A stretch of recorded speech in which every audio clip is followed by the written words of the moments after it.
video, we are going to see about most commonly asked questions in interview that are related with C language or C programming. So many times it happens that we are quite sure about these common subjects, that yes, I know about C language and I will easily handle that. But what happens that in interview, whenever suddenly the question pops up before us, we often get confused. So though we know the subjects or the languages, but still it is important to see that what are the most commonly asked questions on that topic for the interviews. So what happens is you will get a clear idea to answer the certain questions, as well as your confidence is boosted. So in this video, we are going to see the most commonly asked C language questions for interviews, and we will see that if any such question pops up in front of you, then how you can answer them to the point, and you can give them an impressive, short and simple and impressive answer. Fine. So let's see. So the very first question can be, what are the key features in C programming languages? So key features means what are some of the basic characteristics or important characteristics of C language or C programming language. So which are the key features that you can point out? Memory management. C language is very faster. Memory management means the management of memory in C language is done very properly. It is its inbuilt function. We don't need to do that. Then C programming language is very fast compared to many other programming languages. In C programming languages, we are having something known as pointers, and we can use pointers easily or very efficiently to implement important data structures like linked list, tree, graph, etc. Whereas this pointer is not that conveniently available in other programming languages. But yes, we are having pointers in C language, with the help of which, as I stated, we can implement many important data structures. Fine. So pointers, we can say that they are one of the key features of C language. Then we are having recursion. You all must be knowing what is recursion, a function calling itself. So this is also a very important feature or technique whenever we want to implement many important like coding, many important programs like how to find out the factorial or any such programs. There are many such programs or many such problems for whose solution we need to implement recursion functions. So recursion is again one of the key features of C programming languages. And then we can say that one of the other key feature is C language is what? High level language. So what do we mean by high level language? See, these are just the common points. You need to remember the points. And what happens in interview, that as soon as you will state these 6 or 8 points, then out of these points, again the questions may be raised to you. So whatever you utter in interview or whatever points you are saying, you must be knowing those points in detail. Fine. That's why I'm explaining you each and every point. So what do we mean by high level language? Why we can say that our C programming language is high level language? So whenever in any programming language, we are writing the code in normal English language that is understandable by us, and then internally that language or that high level language or the source code is converted into the binary language that can be understood by the machine. So this thing is happening in C programming language, so we can say that it is high level language. So high level language means we are writing the code in English language that is understandable to us, and then internally it is converted into low level language that actually the system or the computer can understand. Then we can say that C programming language is a structured language because it is a definite structure in which we can write our code. C programming language is having rich libraries. Various inbuilt libraries are available that we can use in C language, and we can say that it is extensible. So what do we mean by extensible language? So C language is one of the extensible languages because in that we can extend our program up to much extent based on our requirement. So it can be extended much, and so we can say that C language is extensible language. So see, these are some of the key features that you can answer whenever you are asked about the key features or characteristics of C programming languages. Fine. Now let's see the next question. What are the basic data types associated with C? So the basic data types or the most important data types of C language, we can say that these 5. That is int. Int is used for integer language. Int is used to denote integers. Integers means numbers. Float is used to denote the floating point values. Floating point values means the number with a fraction point, the number with a fraction part, or you can say that the decimal values. So we are having float data type for that. Then we are having double. Double is used for double precision floating point values. So they are also used for the decimal values, but we can say that double is used for double precision floating point values. And then we are having char char. It is basically used for a single character. Single character means A, B, C, D, 1, 2, 3, or any particular character. And in this what happens that even if you type 1 as a value, it will not take 1 as a number, it will take it as a character. That means basically what happens, if I tell you an idea, that if you are writing character C is equal to, in single quotes, whenever we are writing character, we have to write that value inside single quotes. So if you are writing something like character C is equal to, in single quotes you are writing C. In single quotes, for example, you are writing 1.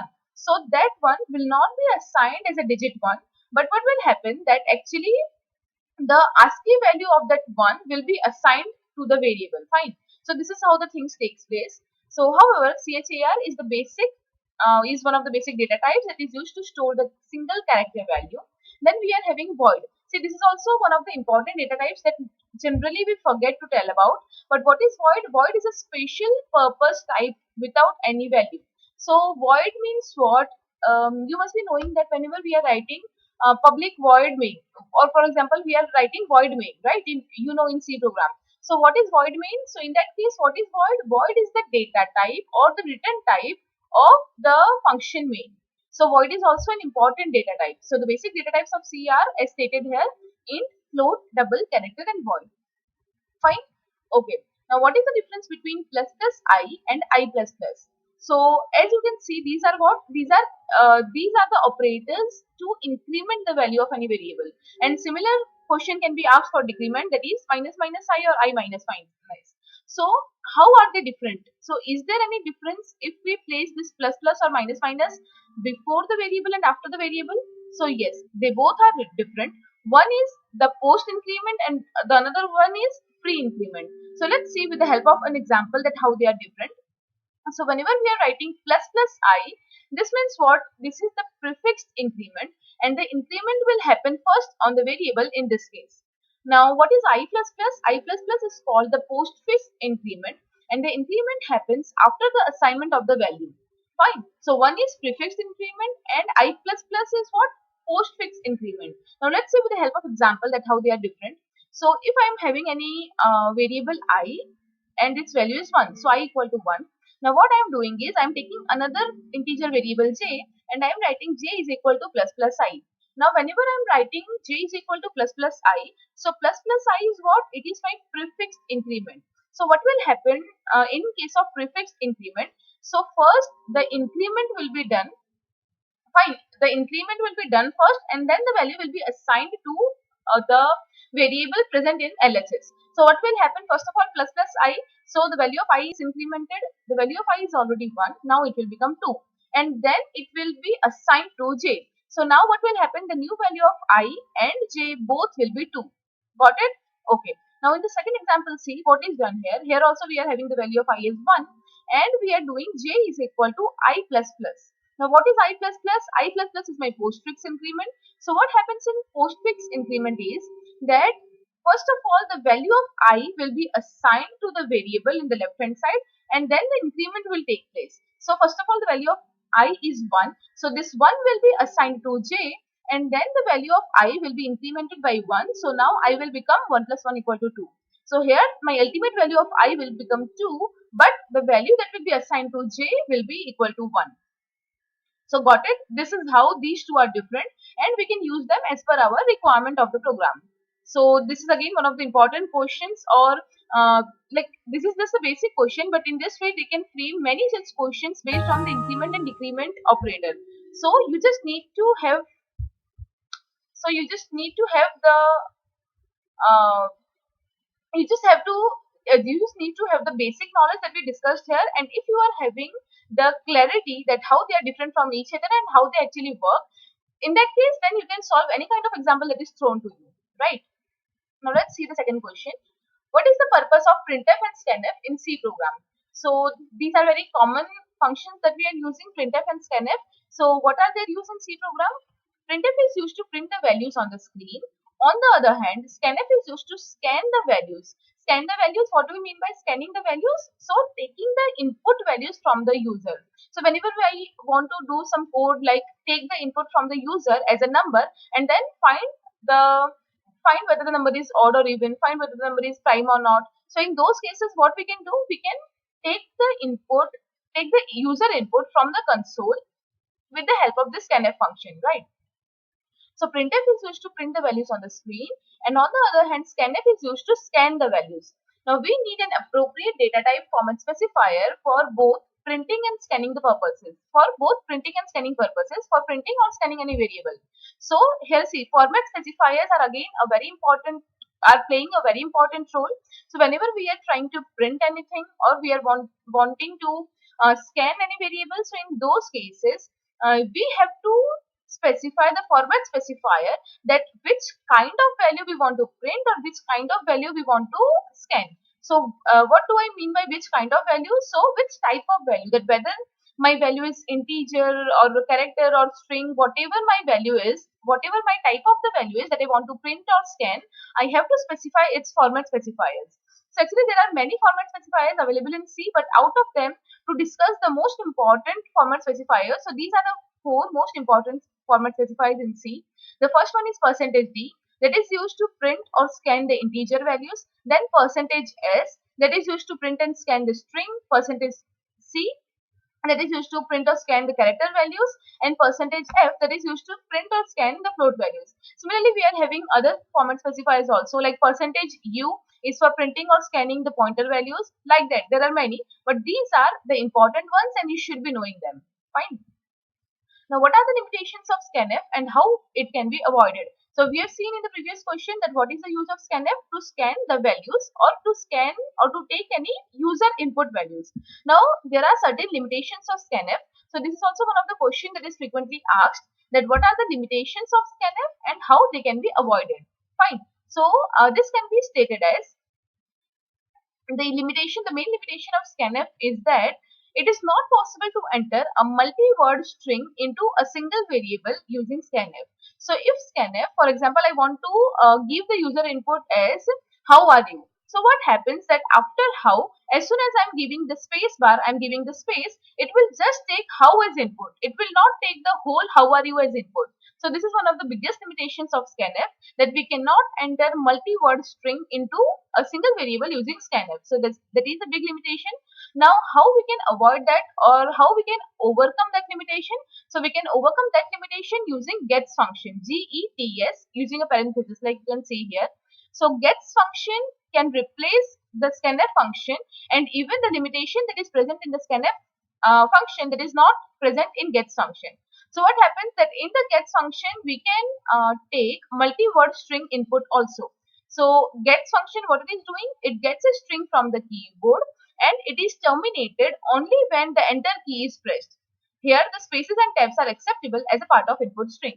Like in the scanf, as soon as I'm doing the space bar or as soon as I'm giving the tab bar, it is not taking that, it is not considering that, but it will just take the word before that. But in case of gets, it is gets function is accepting spaces and tab bar as a part of input. It will only terminate taking the input when I am entering the enter key.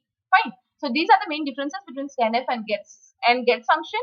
And you can say that the above limitation that was present in the scanf function, it is overcome with the help of get function. Fine. Okay, now one of the general questions can be, what is an array? So we can say that array is a simple data structure that stores multiple elements of the same data type in a reserved and sequential manner. There are three types of arrays, namely one-dimensional, two-dimensional, like you can say 1D, 2D array, or multi-dimensional array. So simple array is a simple data structure that can store multiple elements of the same data type in a reserved and sequential manner. So whenever I want to store multiple values or sequence of values of the same data type, I can use array. And one more advantage of array is that it stores all the values in a sequence. So whenever I want to retrieve my sequence of values, I can simply retrieve them with the help of index, like array of 0, array of 1, array of 2. So I can store them in a sequence and I can again retrieve the values in a sequence. So that is important. And one-dimensional array, two-dimensional array, multi-dimensional array, as you know, one-dimensional is for like whenever I want to simply store the multiple values in a single dimension. But if I want to store the values in two-dimensional, like in row and column kind of thing, I can use two-dimensional, or I can, if I want 3, 4, 5-dimensional arrays, I can use multi-dimensional. Fine. So these are different, and they can also ask you about and the applications of them. So simply you can state the application like, for example, if I just want to store the name of students of a class, if I just want to store, if for example, in a class, 50 students are there. Now, if I want to store only the students, I can use one dimensional array, and I can take one dimensional array of size 50, and I can store the name of 50 students there. But if I want to store all the students along with their exam marks, fine. So if I want to do something like that, I cannot do that in one dimensional array. So I can take two dimensional array. One dimension will be for the name of the students, and the other dimension can be for the marks of the students. So in this way, they can ask you, like, first of all, they can ask you this question. Once you answer this question, they can go deep down, and they can again ask another example like that give me one real time examples. So kind of, this is just to give you an idea that whatever questions we are discussing here, these are some of the important questions, but then again, they can add or remove something from this question, and they can modify a bit. But the more important thing is that you should have an idea. You should have a clarity that what this topic is about. Then whatever the interviewer will ask, you can easily be able to answer that, right? Okay. So the next question is, what is the main difference between compiler and interpreter? Again, this is one of the common questions. So you can answer it like, compiler, that is used in C language. Mostly in C language, we are using compilers. So what the compilers mostly do, it translates the complete code into the machine code in one shot. So that is the specialty of compiler. But what happens in interpreter? Interpreter is mostly used in Java programming language or other high-end programming languages. And what happens in interpreter? That interpreter is designed to compile the code line by line fashion. So in compiler, what happens? It compiles the whole code at once, and whatever error you are having in the whole code, they are displayed together. Like in C program, you must have seen that as soon as you are running the program, compiling the program, it will show you together that 12 errors are there, 14 errors are there, like that. Fine. So compiler, what it is doing, it is translating the whole code into the machine code at once, and so it will show all the errors together. But what happens in interpreter? In interpreter, it is interpreting your code line by line. So what happens in case of interpreters, that whenever they are detecting any error in any of your line, it will stop detecting the further code. It will just stop there, and it will give you that error. So this is the main difference between compiler and interpreter. Fine. When should we use pointers in a C program? So yes, what are pointers, or what are the use of pointers? This is an important question. So you can answer it in simple way, in simple words. You can answer that pointers are used for what? They are used to get the address of any variable. Fine. So they are used to get the address of any variable. For achieving pass by reference in C, pointers allow different functions to share and modify their local variables. It is also used to pass large data structures so that complete copy of that structure can be avoided. Also, it is used to implement linked list data structure using linked list and binary trees. So as I've told, these 2 points I guess will be enough. The very first point is that pointers are used to get address of any variable, and second is that pointers are used to implement the important data structures like linked list, trees, graphs, etc. Fine. So pointers are really important. So basically, what are pointers? They will be storing the address of any variable. You can make them understand with the help of an example, like if I am taking int I equal to 10. So this 10 is actually the value of I that will be stored in this variable I. Fine. But 10 is the value of the variable. But there will be a location where this I will actually be stored, and that location of I is known as the address of I, and that address of the variable I can again be accessed with the help of some other variable that will be my pointer variable. So this is somehow you can explain them, that what pointers are actually, that they are helping us to get the address of the actual variable. Fine. Now, after asking what are pointers, these are the two main questions or important questions that are being asked, that what are null pointers and what are dangling pointers. Because many dangling pointers or dangling pointers, whatever you want to call it, because actually many students are having confusion among these two, that what are dangling pointers and what are null pointers. So first of all, talking about null pointers, null is used to indicate that the pointer doesn't point to a valid location. See, understand the difference. It is actually very easy. Don't get confused. So what is null pointer? Null pointer is used to indicate that the pointer does not point to a valid location. Fine. Null means nothing. It is not pointing to anywhere. So null is used to indicate that the pointer does not point to a valid location. Ideally, we should initialize the pointers as null if we don't know their value at the time of declaration. Also, we should make a pointer null when the memory pointed by it is deallocated in the middle of the program. So got it? What is null? That the pointer is not pointing to any valid location. That means it is a null pointer. But if we talk about dangling pointers, so what are they? Dangling pointers is a pointer that doesn't point to a valid memory location. Dangling pointers arise when an object is deleted or deallocated without modifying the value of the pointer so that the pointer still points to the memory location of the deallocated memory. Got the difference? So in dangling pointer, what happens? That pointer is pointing to a memory location, but now what happens that in that memory location the object is already deleted or deallocated. Fine, that initially some value was there, but currently what happened that the object is deleted or delocated, but our pointer is still pointing to that position. So in that case, we can say that our that pointer is dangling pointer. Fine, so this is the basic difference. Now they may ask you the difference between calloc and malloc. So you must be aware about these functions. These functions are used to what? They are used for allocating dynamic memory locations. Fine. So they both are used for dynamic memory allocation, but still there is a difference between them. So let's see what is the difference between them. So first of all, malloc. The name malloc stands for memory allocation and the name calloc stands for contiguous allocation. So this is the basic difference, that is the full form of them. Malloc stands for memory allocation and calloc stands for contiguous allocation. Fine. Now, malloc takes one argument, that is number of bytes, and calloc takes two arguments, that is number of blocks and size of each block. So this is the again main difference between these two, that malloc, that how they are declared. So see, you can see the syntax of malloc and calloc here, that in malloc we are passing only one parameter, that is void star malloc, and inside we are just passing size and n. What happens in calloc? In calloc, we are having void star calloc and we are passing two parameters. One will be the number of blocks that we want to allocate, and the another will be the size of the block, size of each block.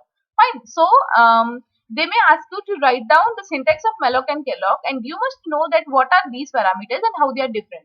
So in malloc, we will be having only one parameter, and that one parameter or one argument will be the number of bytes, that how many number of bytes you actually want, like in your dynamic allocation. Fine. So that much number of bytes will be allocated to you dynamically. But in case of calloc, what happens that you have to pass two arguments, that is what are the number of blocks that you want and what should be the size of each block. So what will happen that those many number of blocks will be allocated or will be assigned to you dynamically, and those blocks will be continuous, means that's why it is known as contiguous allocation. So you will get continuous blocks of that much size each, whatever you will mention here. Fine. So these are some of the points that shows the difference between calloc and malloc, but basically they both are used for dynamic memory allocation. And then we are having that why is C called the mother of all languages? So yes, this is not that technical question, but it can be asked because C is known as the we can say that C is the basic of all other programming languages, or we can say that C is the mother of all programming languages. So you must be knowing that whenever any fresher or whenever any new programmer starts, like he or she wants to learn programming, so they are always suggested to learn the C language first, because what happens that C is the base of all the languages. So here it is asked that why C is called the base of all languages or mother of all languages. So it can be answered like C introduced many core concepts and data structures like arrays, lists, functions, strings, etc. So these are the data structures or the concepts that were very first introduced by C. So arrays, lists, functions, strings, etc. These data structures were in the very first time they were introduced by C. So many languages designed after C are designed on the basis of the C language. So we can say that it is considered as the mother of all languages. How is a function declared in C language? So it is very simple. You can, if they are giving you pen and paper, you can write down this basic format of declaring the function. That is, first of all, return type will be there, that which type of value will be returned by the function. So return type, then function name. Then in the bracket, we will be having formal parameter list, and inside we will be having function body. They may ask you, after writing this, they may ask you that what are parameters, what can be your function name. So the answer will be function name can be anything. What can be your return type? So return type is nothing but which type of value is written by the function. So it can be either void. If it is not returning anything, it will be void. Otherwise, it can be integer, character, whatever it can be. Inside function body, the length of the function body can be anything. It might be only one line. It can be 10 lines, 20 lines. So it depends on our function. Fine. So these are basic function declaration can be asked, and once you tell that, again they can break down the question and they can ask you about each of them. Fine. So if you are clear about your concept, you can easily answer them. Then yes, this is the last question we are having, that write a code to print the following pattern.